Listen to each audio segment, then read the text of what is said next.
drop the windows. Ready, guys?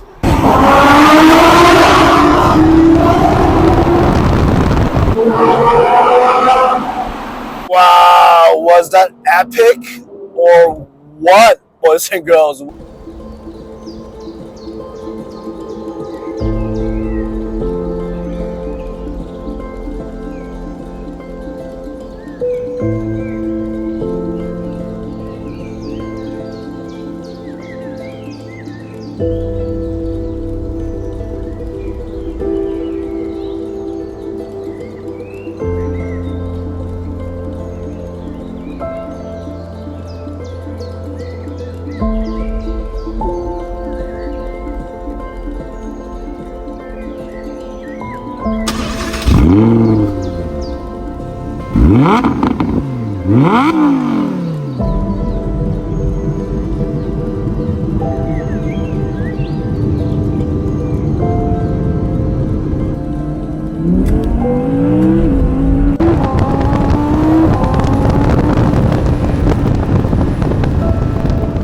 Welcome back to my channel, ladies and gentlemen. If you guys watched my previous video about my last drive before hibernation of my 911 Ford GTS, I had my 911 Ford GTS manual in a year.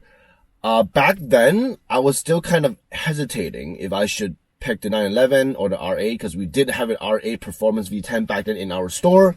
Because it didn't have manual, I didn't take it. I went for the 911 instead. Some days when I'm driving down a canyon on a nice day, in the back of my mind, I was thinking, what if I had the V10? So today's the day I snuck a 2020 R8 V10 Performance from my store. Huge props to Audi Niagara. So I snuck it for the weekend. So just going to take you guys for a quick spin and kind of answer our question. Would I prefer the 911 or the roaring beast of V10? So if you guys are interested, let's take it for a quick spin. Let's turn this baby on. This is 5.2 liter NA V10, pump 602 horsepower, 0 to 100 around 3.2 seconds. So very close on paper to what my 911 has. Of course, mine's a manual, it's not the PDK. If it's a PDK, it's pretty much the same speed. Mine's a manual. I tried myself 3.8, 3.7 on a good day, and if I shift really aggressive, maybe 3.6. So I'm on some back roads for the B roads right now. I found this really cool tunnel. That's why I drove it here and did some B roads for you folks first, right? So first impressions, I'm at dynamic right now. The stiffness is up there. I feel every bump. I kind of feel like I'm driving the RS3 for suspension wise. Of course, it's not as light. It's a different engine. I know you don't have to correct me. But let me just go through this tunnel first. Ready, guys?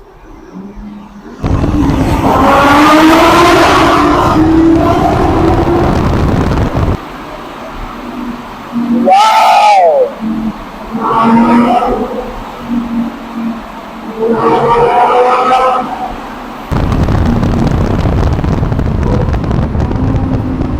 Wow, was that epic or what? Like, I know the Flat 6, even though if I get a GT3, you can rev up to 9,000 RPM. This one you can rev up to 8,500 RPM. I'm just going to go back to comfort right now and turn the exhaust off. V10 roaring right at the back of my ear. It's right over here. It's still everyday usable. It's like eargasm to your ears. It's like an orchestra at the back. Hopefully my GoPro, this guy, catches the sound all right. It's epic. So I'm just on the highway right now. I changed it back to the softer suspension. Even on the softer mode, it's still a bit stiff, right? I was backing up from my garage this morning. I have to be very, very, very careful. My driveway, there's a small hump. It's not the highest, but I feel this is lower than my 911. So when I backed out of it, I actually did it at an angle, so it's not like straight out. It's kind of weird how Audi doesn't have the front axle lift. For a car of this caliber, of this low, it is a race car. Like, it makes sense to have the front axle lift. And another thing I wanted to say is, believe it or not, this car does not have blind spots. I know it's a race car, you just go straight, but every day you still need some tech. So there's no blind spots, there's no head-up display, there's no top view camera. So there is backup camera, front and back sensors, but there's no top view camera. This car is wider, it's loader. When you go through a drive-thru, you do get really anxious just because it's so wide. There is a lot of blind spots. As you guys can see, the back window's not that great. It's only like that small. My Targa, it's got a glass roof, so it's more for you to see. I feel like I'm in the F-Type. It's a bit cramped, right? I'm like 5'7", and then with my hat, it's almost there. In the car, you're actually not bad because there's like decent room. I feel in the F-Type, I feel more cramped. Overall quality is very, very nice. There's not much plastic here because if you watch my F-Type, there's a lot of plasticky. 911 is a bit better. Just laid out, there's a good in-between of buttons and touchscreen. This one, unfortunately, is all buttons. There's no touchscreen. And the dashboard is focused on the driver's side. So there's no center console. There's no passenger side. There's some air vents for the passenger to kind of play with. But other than that, that is it. To change to the different drive modes, there's a button called Drive Select. Really cool thing is that there's a start-stop button right on the steering wheel, so that's pretty cool. That's only available on the R8s and the TTRS, I believe, and there's an exhaust button in the center. Overall, it's really good build. This is a 2020. Even the 23 will be the last year of the R8. It's going to be the complete same center dash. I think interior 911 is a bit better because it's a good twist of modern and classic. Mine's got a touchscreen. It's still got the virtual dash, but this one is just a full virtual dash, which is not bad. But it does feel a bit dated. There's nowhere else Apple CarPlay, right? But let's just put that aside. Let's just focus on the drive. The drive, apart from it being a bit stiff, but it's still manageable. It's not like the RS3 is always stiff. That's what the previous customer got, the bucket seats. I've been driving it for like, 10 minutes? I feel okay. But I feel if I'm doing a longer trip, it might not be the best. If you're going on a racetrack, this is the best seat to have. But obviously, if you're looking for a daily driver, this might not be the best. For the steering-wise, I feel it is pretty precise. It's not as precise as a 911. 911, I can feel the balance. It's very, very well poised. This one, because the engine's at the back, there's not much at the front. I know the wheels is right next to where I'm sitting. So it is slightly better balance, but it's not the best. I don't feel that balance-wise. I still feel there's more weight towards the back, which is okay. Like if you want a more sportier drive, yes, right, this is what I want to be. But I feel for grip-wise, the 911 will be a bit better. Apart from the weight, the main difference is this. The V10 puts a huge smile to anyone's face. And this is all-wheel drive too. So it's got all the grips that you would need. I just don't know if it will be an everyday car, right? For me, obviously some people want... Oh my God. This is crazy. Of course, some people want this excitement every day, sure, right?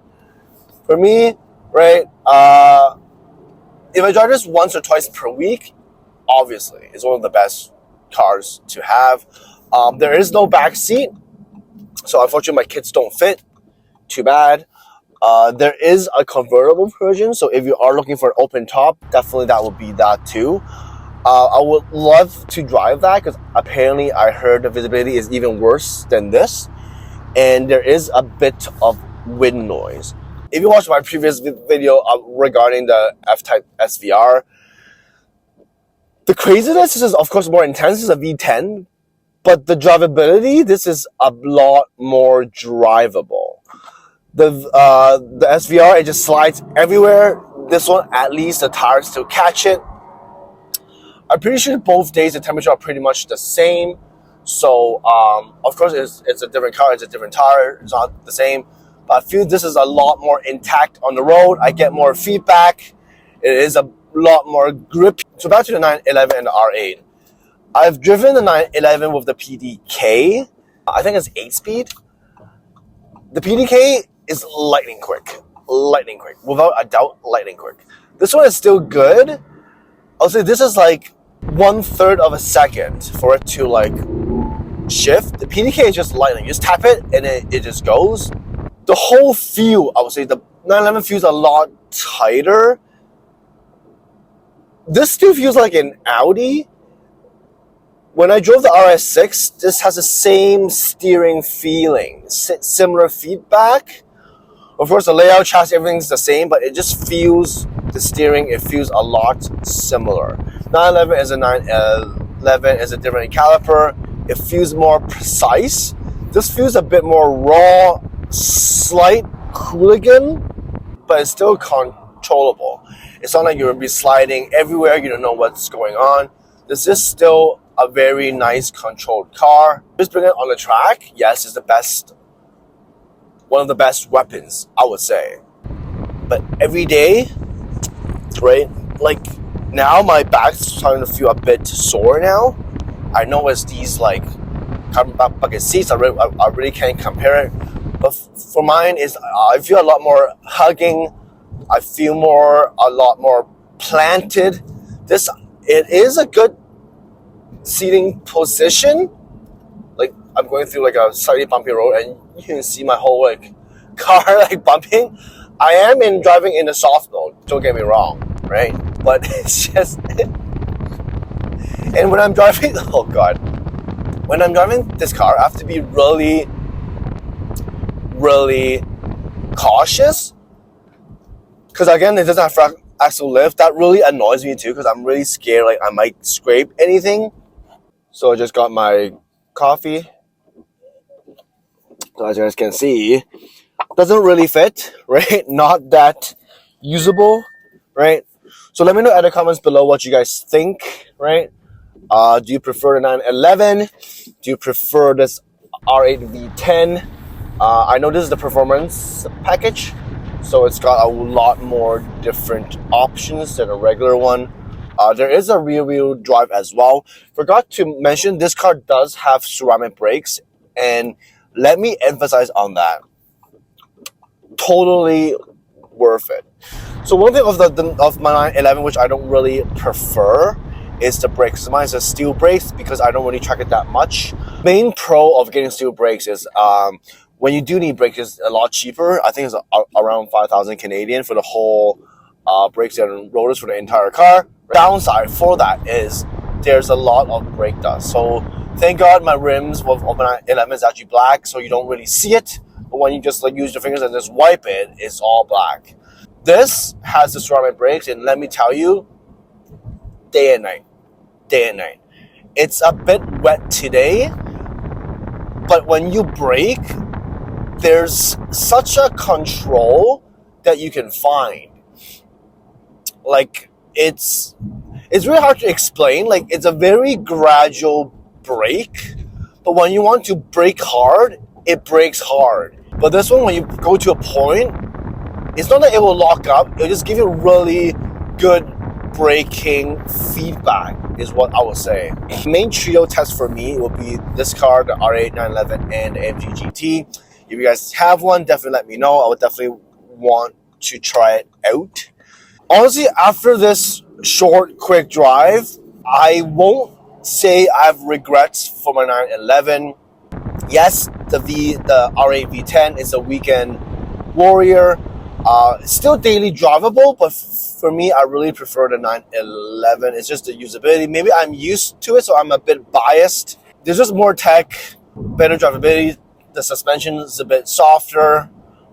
And the main thing is just the manual. I can't get rid of the manual. If the R8 V10 has a gated one available for now. That'd be a way different story.